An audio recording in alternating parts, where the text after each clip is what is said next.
Cristo vive para siempre. Vamos a leer la poderosa palabra de Dios bajo la bendición de nuestro Dios, que es Padre, Hijo y Espíritu Santo. Y la iglesia dice un fuerte amén. Viendo la multitud, subió al monte. ¿Quién subió al monte? Jesús. Y sentándose, vinieron a él sus discípulos, y abriendo su boca les enseñaba diciendo: bienaventurados los pobres en espíritu, porque de ellos es el reino de los cielos. Bienaventurados los pobres en espíritu, porque de ellos es el reino de los cielos. Una vez más, bienaventurados los pobres en espíritu, porque de ellos, cierre sus ojos y vamos a orar. Soberano Dios y buen Padre que estás en los cielos, Dios de toda gloria, Dios de toda alabanza, mi alma alaba y glorifica tu nombre. Padre mío, en esta noche ruego por favor que hables a nuestra vida, que hables a nuestro corazón. Dios mío, disponemos nuestra mente y disponemos el corazón, lo abrimos para oír tu voz, para oír tu consejo. Espíritu Santo, háblanos, redarguye, confronta, consuela, anima, levanta, restaura. Espíritu de Dios, habla conforme a la necesidad del pueblo, porque te necesitamos, porque te anhelamos. Muévete con poder, Dios mío, muévete con gloria, Señor eterno, y que en esta noche nuestro espíritu, nuestra alma, nuestra mente, nuestro entendimiento sea renovado y nuestra fe vivificada para seguir adelante, avanzar y continuar, Dios mío, anhelando tu presencia y anhelando tu santidad. En el nombre de Jesús te doy gloria y gracias. Amén y amén. Gloria al Señor. Toma asiento, dando gloria a Dios, dando gloria a Dios. Cristo vive para siempre. Alabanzas a Jesús. Quiero predicar en esta noche bajo el tema: ¿qué tanto necesitas de Dios? O ¿qué tanto tu alma necesita de Dios? Ese es el tema de esta noche. Una alma necesitada de Dios. La Biblia nos habla que después de que Jesús inicia su ministerio, empieza su ministerio, después de ser bautizado por Juan el Bautista y cumplir la palabra, y después de haber recibido poder y autoridad, cuando dijo: y el Espíritu Santo vino sobre mí y me ha ungido para dar buenas nuevas a los pobres, para predicar el año agradable, para libertar a los cautivos. Después de que Jesús inicia su ministerio, la Biblia dice que Jesús recorrió toda Galilea, enseñando y predicando el evangelio del reino. ¿Qué hacía Jesucristo? Enseñando y predicando el evangelio del reino. Y no solamente predicando y enseñando, sino que la Biblia también dice: y sanando toda enfermedad y toda dolencia en el pueblo, al tanto que su fama se difundió por toda Siria. Y dice que le trajeron todos los que tenían dolencia, los afligidos por diversas enfermedades y tormentos, los endemoniados, los lunáticos y también los paralíticos. Y dice la Biblia que Jesús los sanó a todos. Y a causa de aquello, la Biblia enseña que la gente comenzó a seguir a Jesús, que mucha gente comenzó a seguir a Jesús desde Galilea, de Decápolis, de Jerusalén, de Judea y del otro lado del Jordán. La gente venía por Jesús, venía a ver qué tenía ese hombre que predicaba y enseñaba con autoridad, que tenía poder para con los espíritus inmundos, autoridad, y que los enfermos se sanaban. Y dice que la fama de Cristo se extendió y que mucha gente le seguía. Eso dice San Mateo, capítulo 4, el verso 23 al verso 25. En el capítulo 5, dice la Biblia que Jesús, viendo aquella multitud, porque era mucha gente que le seguía, que Jesús, viendo a la multitud que le seguía, la Biblia dice en el verso 1 que Jesús sube al monte y sentándose vinieron a él sus discípulos y también estaba la gente que le seguía, y abriendo su boca comenzó a enseñarles, comenzó a predicar, comenzó a hablar, hermano, la palabra de Dios, un sinnúmero de enseñanza, porque este capítulo, hermano, es conocido como el sermón de la bienaventuranza, que empieza en San Mateo 5 y termina en San Mateo 7. Pero en ese sermón Cristo da a entender algunas enseñanzas, toca Cristo algunos temas importantes, enseñanza sobre cómo vivir una vida que agrade a Dios, una vida que agrade al Padre, y cómo también aplicar esas enseñanzas en un mundo marcado por el pecado, en un mundo marcado por la maldad, por la hipocresía, por el odio. Cómo yo aplico esas enseñanzas que Cristo está hablando y predicando a mi vida como cristiano. La primera parte del sermón, porque vuelvo y repito, comienza en el capítulo 5 y termina en el capítulo 7, pero la primera parte del sermón, Cristo nos habla de las bienaventuranzas, porque así comienza, las bienaventuranzas. Cristo comienza hablando de las bienaventuranzas, donde describe las actitudes y también las características de los ciudadanos del reino de Dios. O en otras palabras, las bienaventuranzas describen las características que un cristiano tiene que tener en medio de un mundo lleno de maldad y de perversidad. Y es allí, hermano, donde la palabra bienaventurado significa supremamente afortunado. ¿Qué significa bienaventurado? Supremamente afortunado. Porque eso es lo que es un seguidor de Cristo. Alguien que siga a Cristo es afortunado, es supremamente afortunado. Bienaventurado significa dichoso. Bienaventurado significa feliz. Significa felicidad.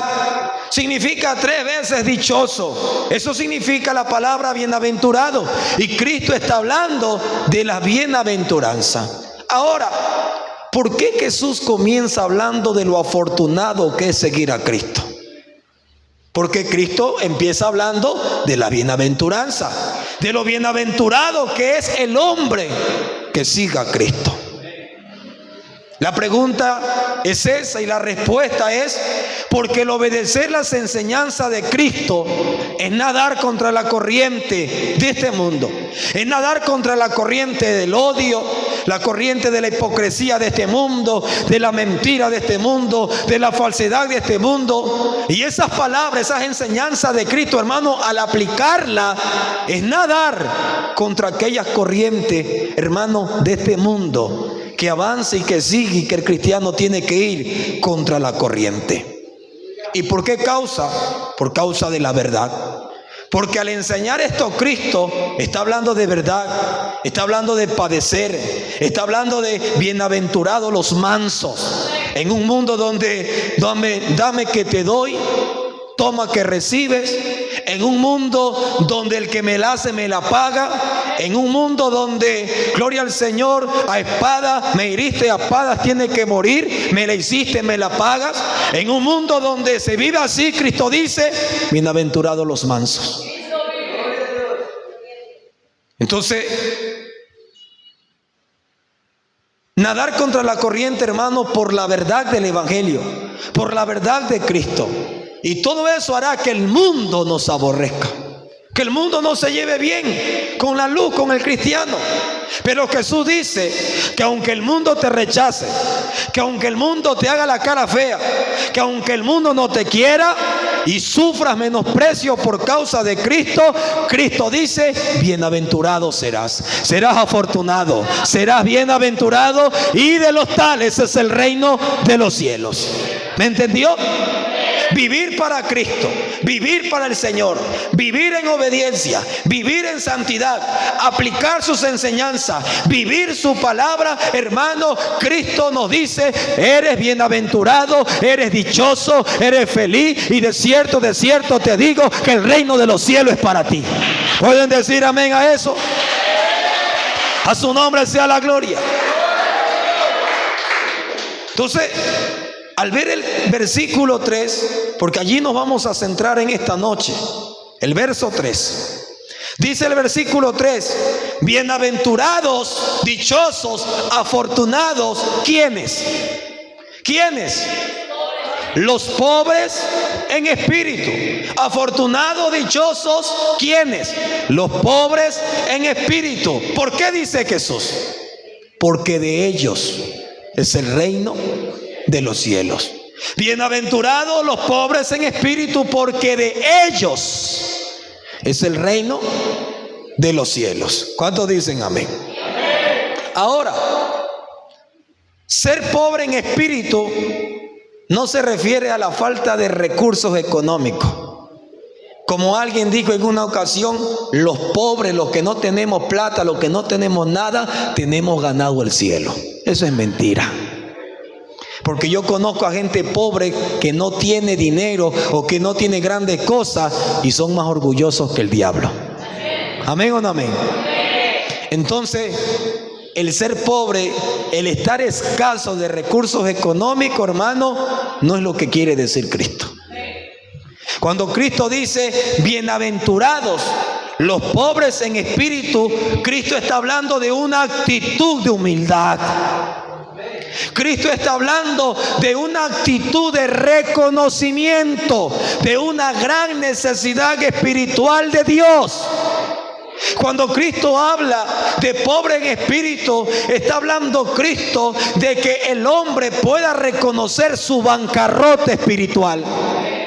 Cuando Cristo habla de ser pobre en espíritu, está hablando de que usted y yo reconozcamos nuestras limitaciones, de que tú no lo puedes todo, de que tú no lo sabes todo, de que tú no tienes el as bajo la manga, de que tú no puedes cambiar y transformar por ti mismo, de que tú no puedes obrar por ti mismo.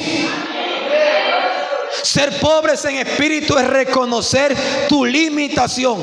¿Hasta dónde tú puedes llegar? ¿Hasta qué tú puedes hacer? Ser pobre en espíritu es reconocer tu pobreza espiritual y la necesidad de la gracia divina, la necesidad de Dios, la necesidad de la presencia de Dios en tu vida, la necesidad de que Cristo tome las riendas de tu vida, la necesidad de que Cristo tome las riendas de tu matrimonio, la necesidad de que Cristo tome la rienda y el control de tu ser, de tu mente, de todo. En otras palabras, reconocer que necesitas de Dios. Eso es ser pobre en espíritu.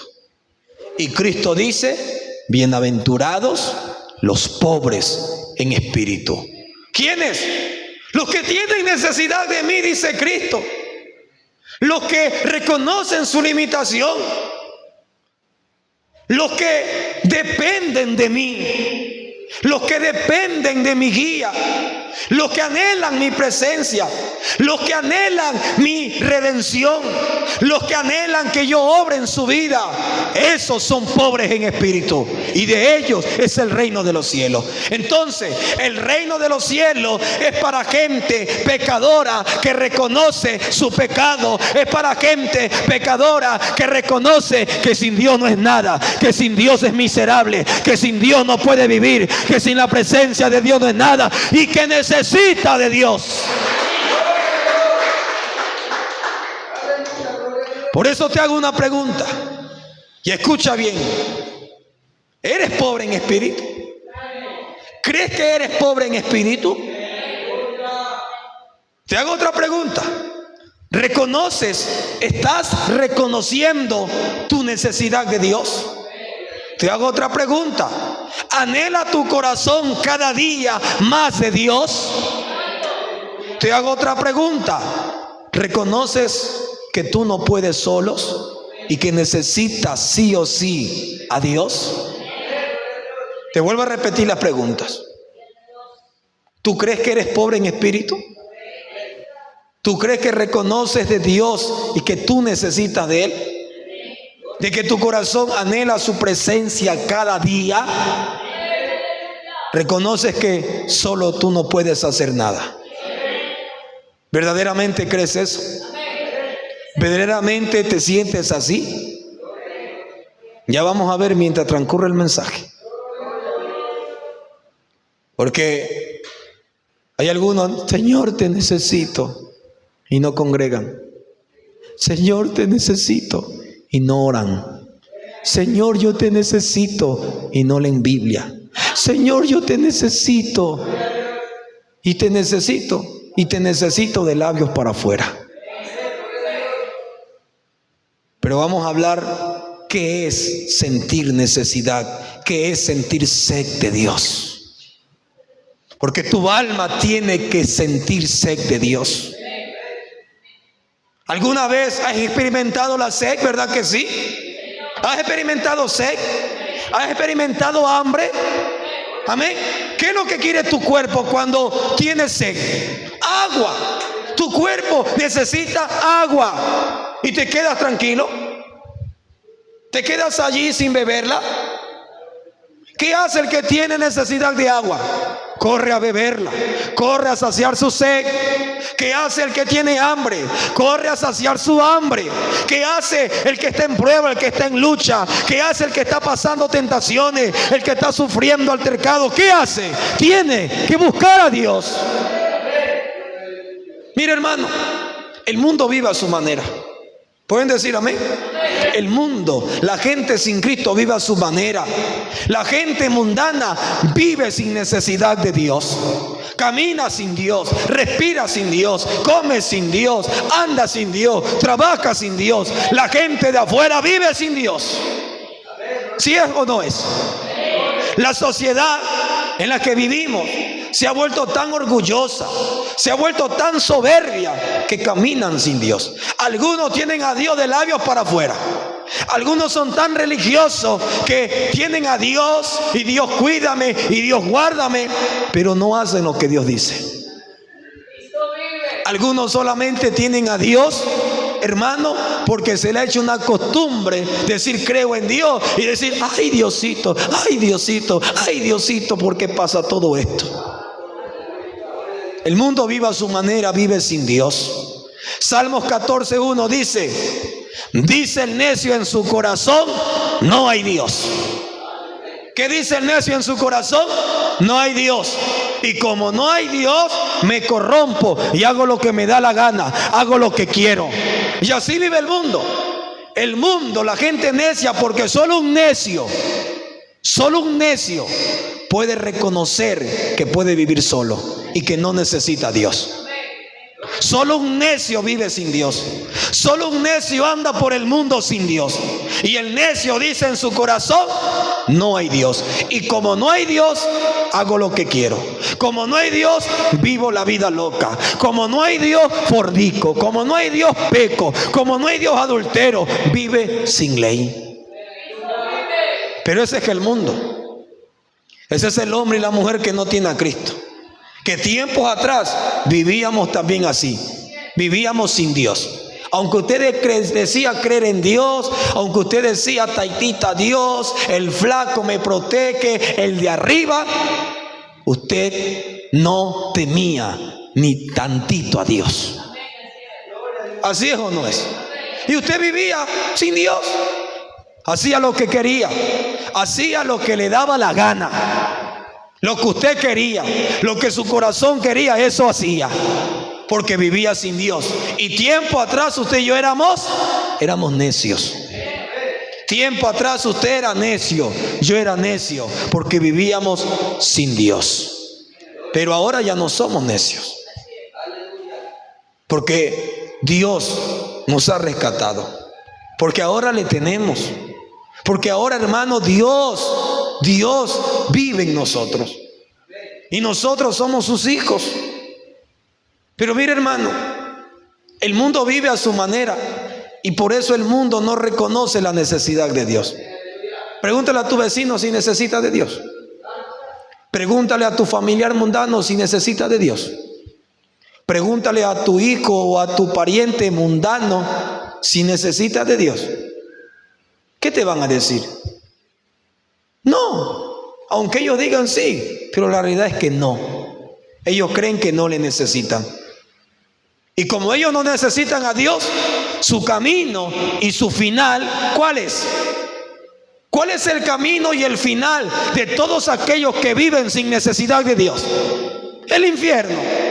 El infierno es el destino final de todos aquellos que creen que no necesitan de Dios. En estos tiempos que vivimos, la iglesia se ha vuelto tan autodependiente. Escuche bien. Nosotros se supone que tenemos que anhelar a Dios cada día, a cada momento, porque sin Él no somos nada. Amén.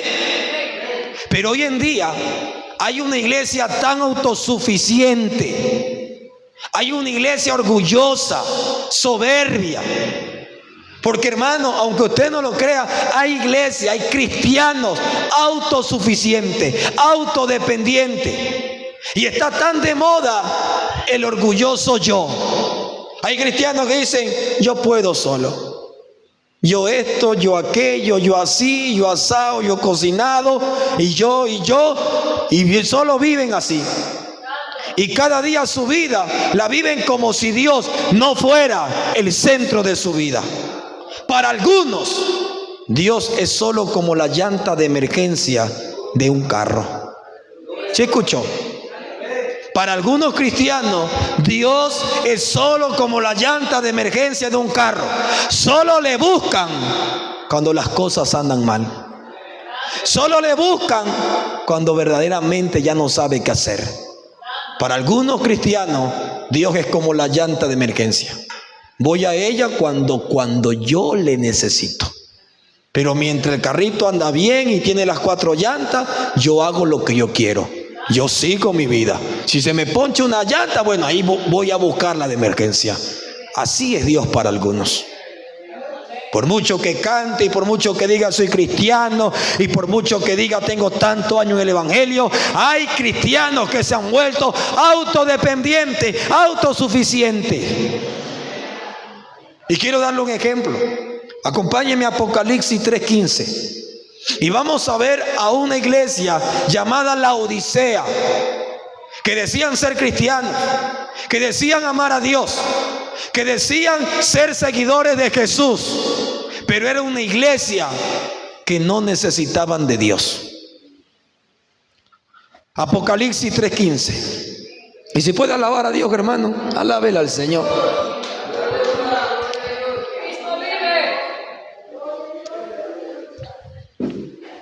Apocalipsis 3:15. ¿Lo encontró? Gloria al Señor. El mensaje de Cristo a la iglesia de Laodicea. Verso 15 dice: yo conozco tus obras. Dile que está a tu lado, Jesús te conoce. Yo conozco tus obras, que ni eres frío ni caliente. Ojalá fueses frío o caliente, pero por cuanto eres tibio y no frío ni caliente, te vomitaré de mi boca. Entonces Cristo comienza a decir: tú dices, pero yo digo que te conozco, que no eres ni frío ni caliente, eres tibio, y por cuanto eres tibio no te resisto. ¿Y sabe quién es una persona tibia? Es una persona que cree sabérsela toda, que se cree sabia en su propia opinión. Es una persona que anda bajo su voluntad.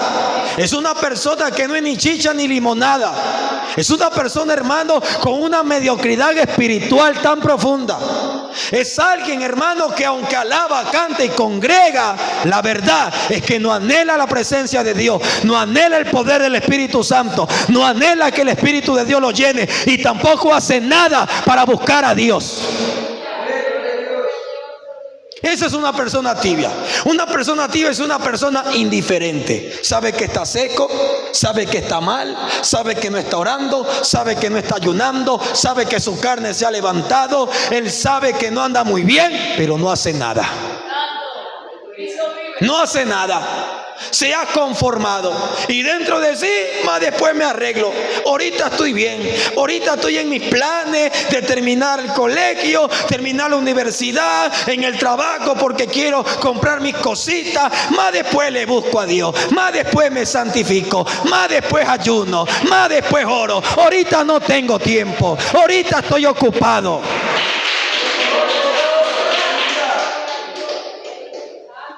Una persona tibia es aquella que no reconoce su pobreza espiritual, porque él piensa estar bien. Él dice, bueno, con que vaya 2 veces al culto a la semana y cante y escuche la palabra, sí, Dios me habla, pero no haces nada. No te corriges, no te arrepientes, no te conviertes, no te humillas. Por ahí botas unas lágrimas de cocodrilo que tu conciencia te acusa, pero no haces nada por reivindicarte. No estás buscando a Dios. Entonces, una persona tibia es que alguien, hermano, que no reconoce su pobreza espiritual, que no reconoce su dependencia de Dios, que le necesita. Y así hay tanta gente dentro de la iglesia que saben que están mal, que saben que no oran, que no están orando, que se la pasan entretenidos en el teléfono, que se la pasan, hermano, entretenidos en los quehaceres, que se la pasan trabaja, y saben que su nivel espiritual ha bajado, saben, hermano, que no están tan bien, pero no hacen nada. Ayuno, ay, pero bueno, más después.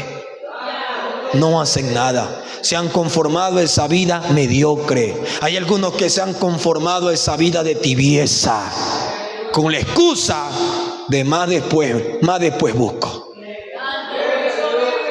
Ese más después busco, ¿sabe qué significa? Que ahora no le necesito. Ese más después me arreglo, es que ahora no le necesito. Más después me arrepiento, es que ahora no lo necesito. Hay algunos que el diablo le ha metido la sucia idea, asquerosa idea de decir, ya estamos julio, ya sigue así, en diciembre ahí te arrepientes y enero del 2026, ahí comienzas de nuevo. Reprende eso. Mire qué más dice. Verso 17. ¿Qué decía la Odisea? La Odisea era mundana, la Odisea era una iglesia satánica. ¿Qué era la Odisea? Era una iglesia cristiana donde se reunían seguidores de Cristo, gente que dice amar a Dios. Pero ¿qué decía la Odisea? Verso 17, ¿qué dice? Porque tú dices, el Señor dice, porque tú dices, yo soy rico. ¿Y quiénes son los pobres en espíritu? Los que reconocen su necesidad de Dios. Pero ¿qué decía la Odisea? Yo soy rico. ¿Qué más decía? Yo soy rico y me he enriquecido y de ninguna cosa tengo necesidad.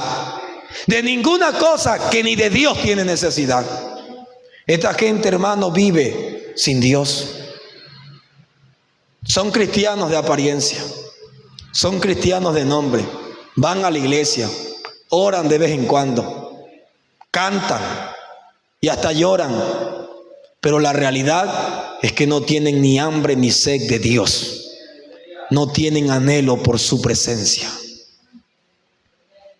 Mira, una persona tibia viene a la iglesia, pero viene por venir. Una persona que no tiene necesidad de Dios viene por venir, canta por cantar, adora por adorar y se siente a escuchar la palabra por escucharla. Y como entra, se va. Como entra, se va. Está en el culto, participa en el culto.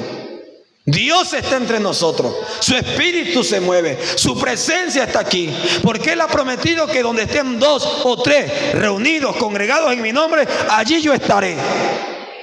Cristo está aquí, pero aún con todo y todo, ahorita no tengo ganas de humillarme, no tengo ganas de adorar, no tengo ganas de cantar, aplaude por aplaudir y toda su adoración y su alabanza es seca.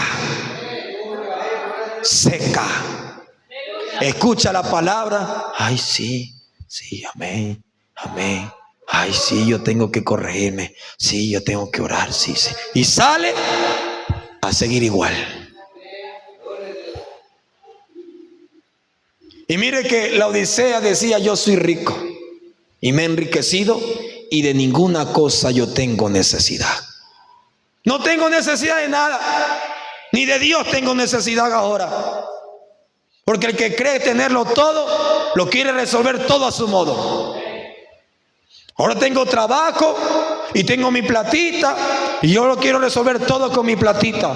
Pero cuando no tenías ni trabajo ni platita, dependías de Dios, te humillabas a Dios, clamabas a Dios, buscabas a Dios, te veía en el ayuno, te venía orando, te venía: ay, Señor, ayúdame, Señor, provéeme un trabajo, aquí está tu siervo. Y llorabas y le buscabas. Y ahora que Dios te ha dado un trabajo, ahora que Dios te ha prosperado, ahora que Dios te ha dado algo, ya no le necesitas tanto.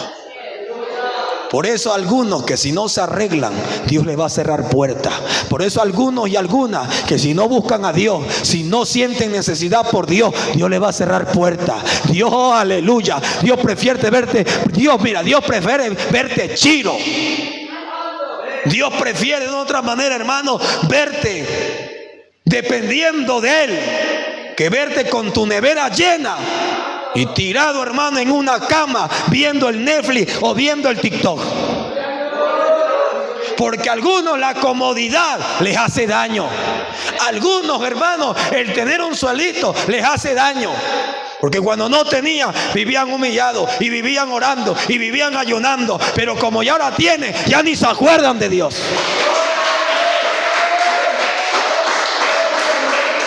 Y si sigues así, Dios te va a cerrar puertas.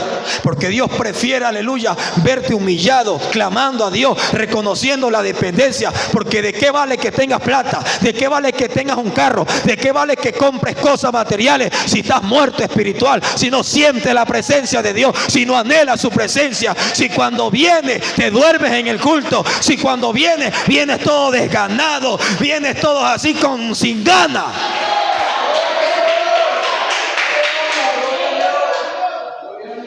Pero cuando no tenías nada, venías con anhelo. Cuando estabas en medio de la prueba, del proceso, venías necesitando decirle: Señor, ayúdame, Señor. Mira esto que estoy pasando. Mira esto que estoy sucediendo. Y esa prueba te hacía ayunar.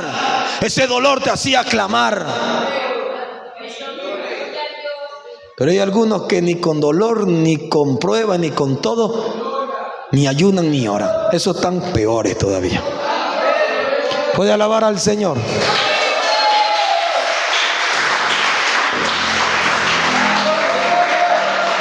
A su nombre sea la gloria. Esta iglesia se creía autodependiente. Yo puedo solo, yo veo lo que hago, yo veo cuando congrego, yo veo cuando diezmo, yo veo cuando ofrendo, yo veo cuando voy a un aire libre, yo veo.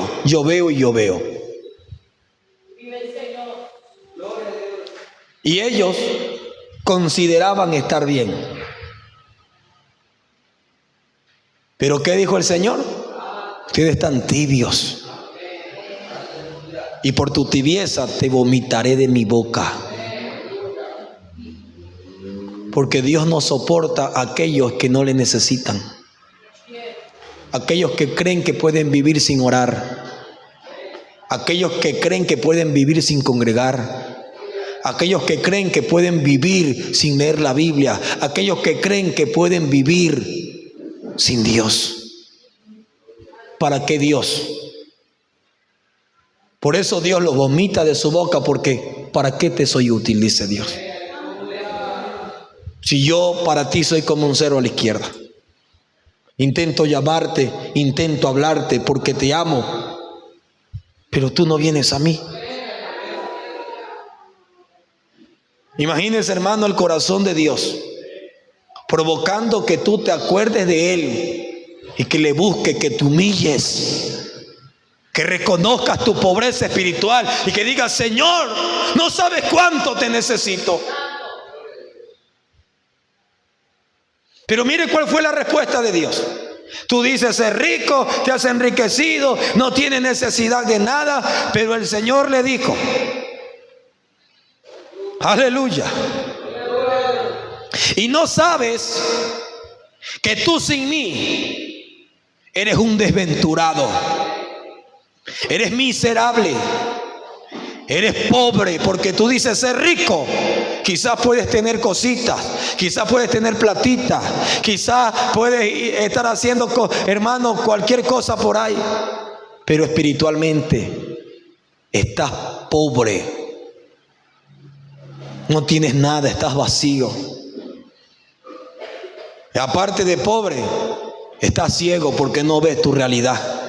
El diablo se ha metido en tu casa y tú estás como Shakira, ciega, sorda y muda. Y por último, desnudo. ¿Cómo estaba la iglesia de la Odisea? ¿Cómo estaba? Eran desventurados, miserables, pobres, ciegos y desnudos. Así los veía Dios. Pero ellos, ¿cómo se veían? Ricos. Y Dios dice: ¿no sabes que tú eres un desventurado? Que tú sin mí eres miserable, que tú sin mí eres pobre, eres ciego y estás desnudo. Así es el hombre, así es el creyente que, hermano, cree que no necesita tanto de Dios. Pero mire qué más dice: por tanto yo te aconsejo que de mí compres oro refinado en fuego para que seas rico, y vestiduras blancas para vestirte y que no se descubra la vergüenza de tu desnudez, y unge tus ojos con colirio para que puedas ver, porque estás ciego. Entonces le llevo este ejemplo porque, hermano, hay muchos cristianos hoy en día que están como la Odisea. Tú lo ves en el culto, tú lo ves aplaudir, lo ves alabar a Dios, lo ves cantar a Dios, lo ves de vez en cuando, pero su vida espiritual, hermano, es una vida sin necesidad de Dios. Por eso el tema de esta noche es: ¿cómo tú crees o qué crees tú que tanto necesitas de Dios? Porque hay algunos cristianos que se conforman con una vez a la semana ir al culto y dicen: con eso es suficiente. Hay cristianos que se conforman con orar 5 minutos al día y día por medio. Con eso está bien. Por eso es que su vida espiritual va en declive. Su vida espiritual, hermano, es carnuda. Piensa en las cosas de la carne, piensa en las cosas del mundo, pero lo espiritual no le llama la atención. Alguien, hermano, así, en esta condición, no ve tan importante el ayunar, no ve tan importante el orar, no ve tan importante el buscar a Dios, y quiere llenar su vacío con cosas de este mundo, con trabajo, con vanidades, con cosas, hermanos, materiales, con la tecnología y con tantas cosas que el mundo ofrece. Pero mire, hermano, la autosuficiencia en algunos cristianos está llevándolos a la muerte espiritual. Lo está llevando a la sequía espiritual. Porque ellos creen que están bien y que no necesitan tanto de Dios. Dile que está a tu lado: ¿verdaderamente tú necesitas de Dios? Mire, hermanos, quiero hablarle en esta noche de un hombre que era un hombre pobre en espíritu,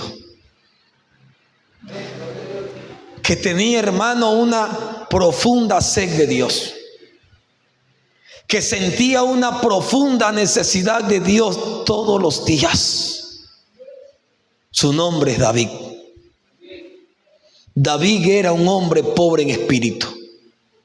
A pesar de su caída, a pesar de sus delicias, David era un hombre apasionado por la presencia de Dios. Era un hombre que, hermano, no podía estar bien. ¿Se acuerdan una ocasión cuando David tuvo su caída? Su momento, hermano, de comodidad espiritual. Pero vemos a un David que cuando pecó, cuando su pecado fue descubierto, vemos a un David, hermano, en el Salmo 51, implorando perdón, implorando misericordia, implorando que Dios los limpie, implorando que Dios los santifique, implorando que Dios lo levante, implorando que Dios le restaure. Vemos a un David implorando, diciéndole: me siento seco, Señor, me siento vacío, he pecado contra ti, Señor, perdóname, límpiame, aquí estoy, Señor, lávame con hisopo, purifica mi alma, Señor, ya no siento tu presencia, devuélveme el gozo de tu salvación. Vemos a un David desesperado por recuperar la presencia de Dios. ¿Has fallado? ¿Has pecado? ¿Cuál ha sido tu reacción? ¿Estás buscando, como David, desesperado, la presencia de Dios? Que Dios te vuelva a llenar, que Dios te vuelva a levantar, que Dios vuelva a restaurar tu vida. ¿Cómo estás?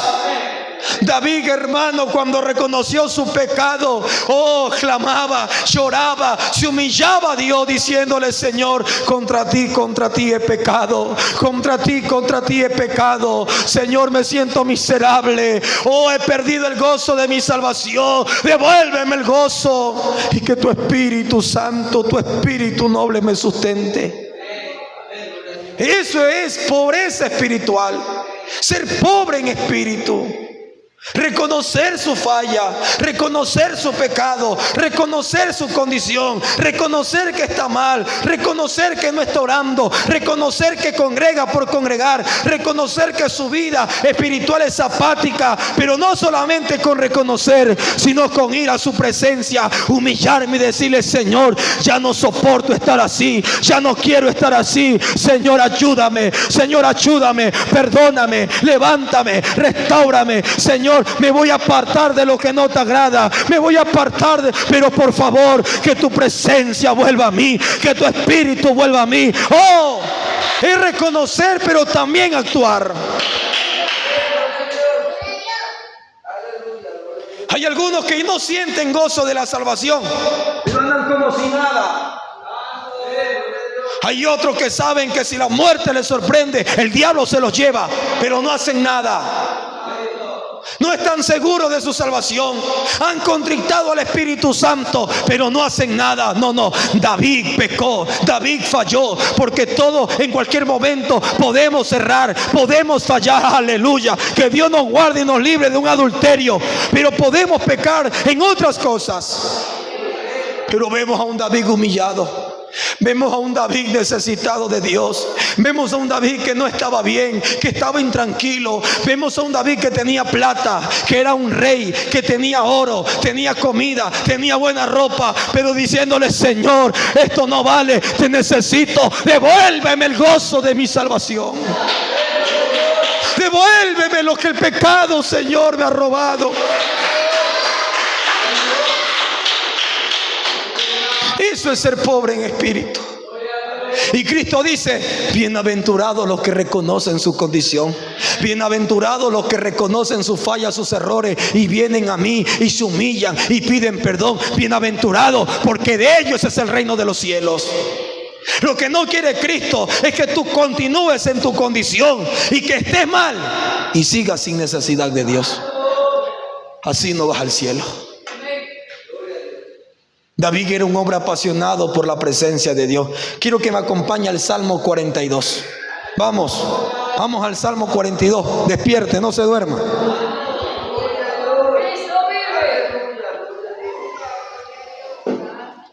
Salmos 42.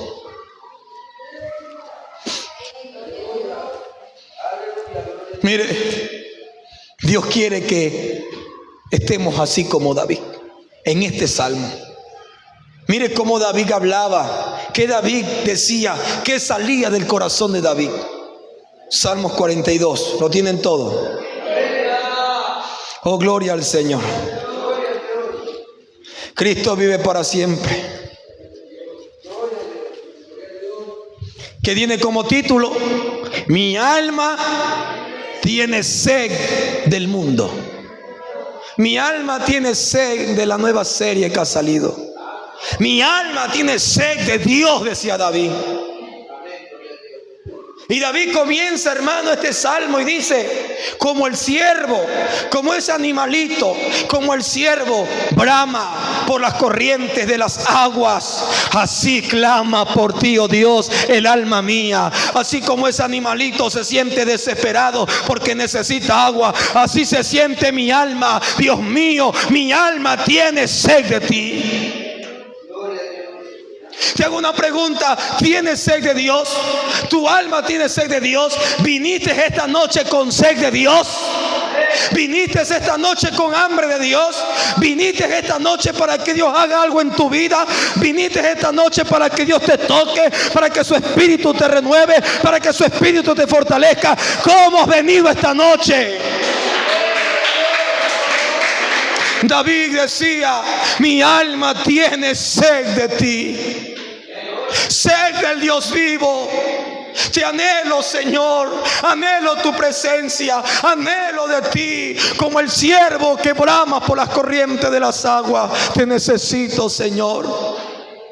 Y David era un rey. David lo tenía todo. David tenía criado, David tenía todo materialmente. Pero vemos a un David que se despojaba de su corona, que se despojaba de su ropa bonita y se humillaba y le decía: Señor, yo no soy nada, yo no soy nadie, yo soy un polvo de esta tierra, te necesito, tú eres Dios, yo no soy nada, mi alma te anhela, mi alma ama, mi alma te necesita.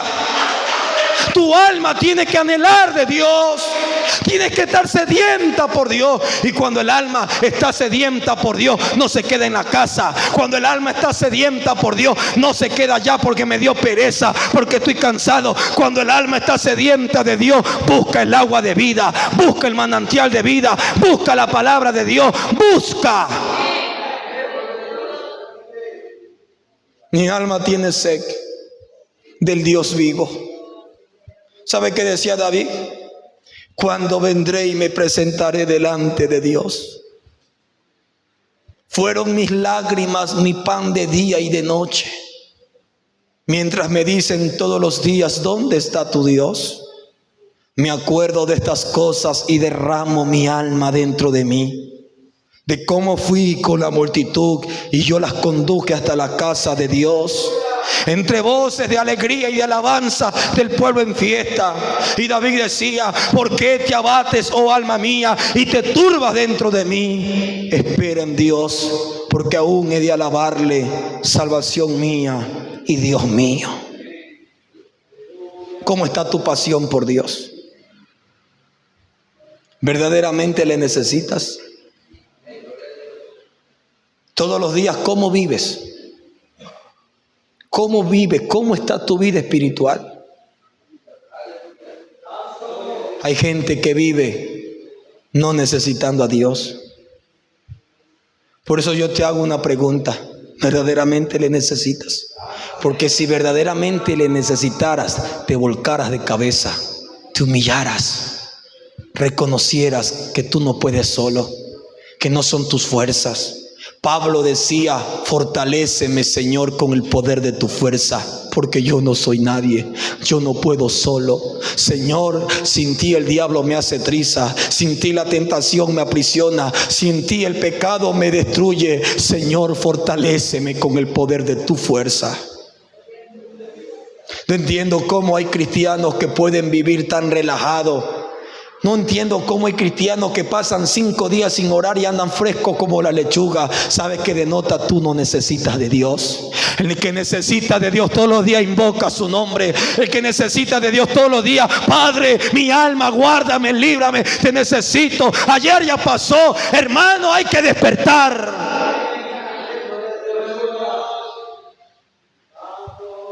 Pero nos llenamos la boca diciendo: yo amo a Dios.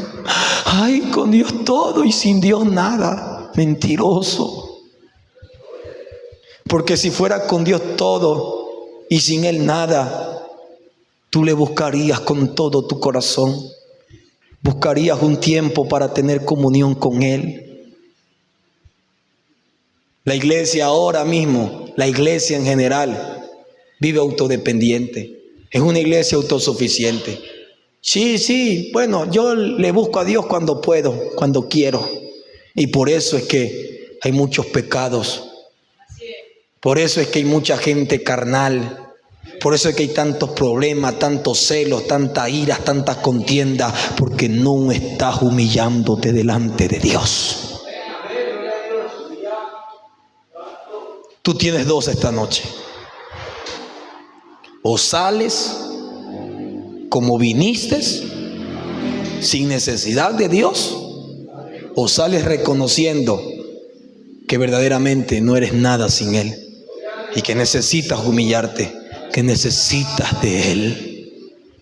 Que puedas decir como Pedro, cuando muchos le dejaron al Señor al oír la fuerte palabra, Jesús le dijo: ¿también te quieres ir? ¿También se quiere ir? Que tú puedas ser como Pedro y reconocer y decir: Señor, pero ¿a quién iremos si solo tú tienes palabras de vida eterna? Sin ti no soy nada, Señor. Que puedas decir como Pablo: palabra fiel y digna de ser recibida por todo, que Cristo Jesús murió por todos los pecadores, de los cuales yo soy el primero. ¿Sabe cómo se presentaba Pablo ante Dios? Yo soy el primero de los pecadores. Y Pablo luchaba con un aguijón en su carne. Pablo era el que decía: miserable de mí, ¿quién me librará de este cuerpo de muerte? Porque queriendo hacer lo bueno, hago lo malo. Pero ese Pablo buscaba fortaleza divina en Dios, porque reconocía que sin Dios el diablo lo destruía. ¿Qué vas a hacer? ¿Vas a hacer que tu alma clame y gima por Dios? ¿O vas a seguir viviendo así como has estado? Póngase sobre su pie. Y si Dios ha hablado a su vida y usted ha reconocido en esta noche y el Espíritu Santo ha hablado a tu corazón, y quieres que Dios te restaure, y quieres que Dios te renueve, y quieres que tu pasión por Dios vuelva a arder, ven, pasa el altar. Vamos a orar en esta noche. Si reconoces